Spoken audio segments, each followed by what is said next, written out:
Oh, well, hello there, you beautiful, wonderful, incredible human being.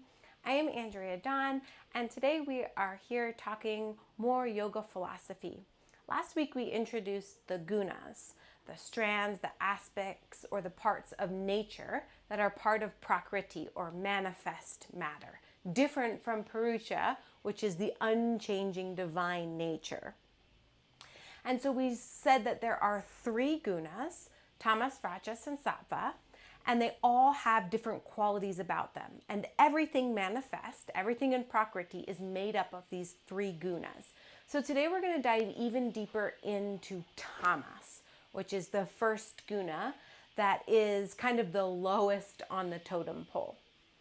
So let's find out about tamas. The three gunas are said to be the three qualities, attributes, or aspects of all matter. This matter, or prakriti, all that is changing, is composed of a mixture of these gunas, tamas, rajas, and sattva. We can usually identify our imbalances by noting which of these gunas is dominating. In general, tamas qualities are dark, heavy, and inert. Rajas, passionate, active, and energetic. Sattvas, balanced, harmonious, and light. Today we explore tamas. Obviously, tama takes the cake, quite literally, for the guna that is the most negative in nature.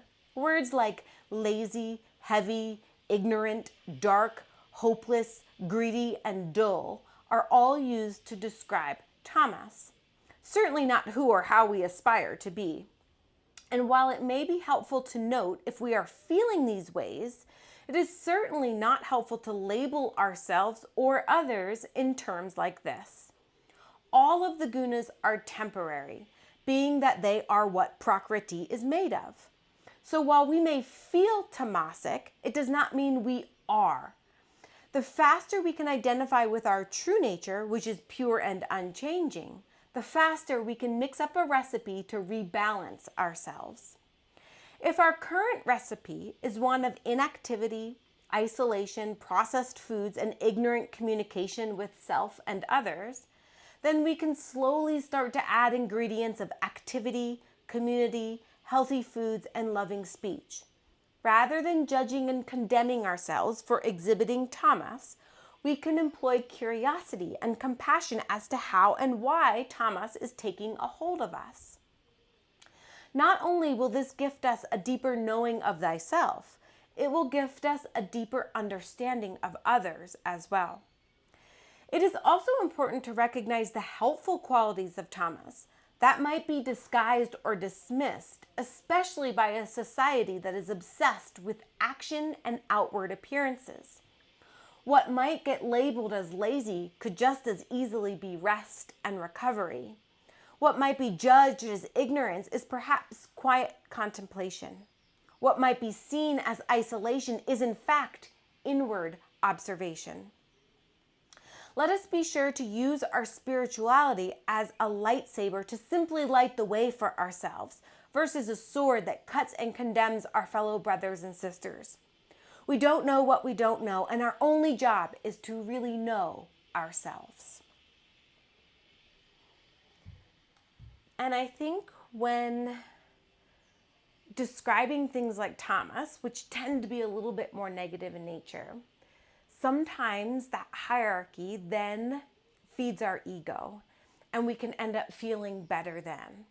And this happens in religion, in spirituality, in yoga, where when we determine states that might not be as ideal, we then end up using that to judge ourselves or to judge others, which really comes from a place of unworthiness, right? Because when we're feeling less than, we use these things to kind of fill ourselves up so that we can feel better than. But what would really be helpful is exploring that feeling of less than, of feeling not enough, and where is that coming from?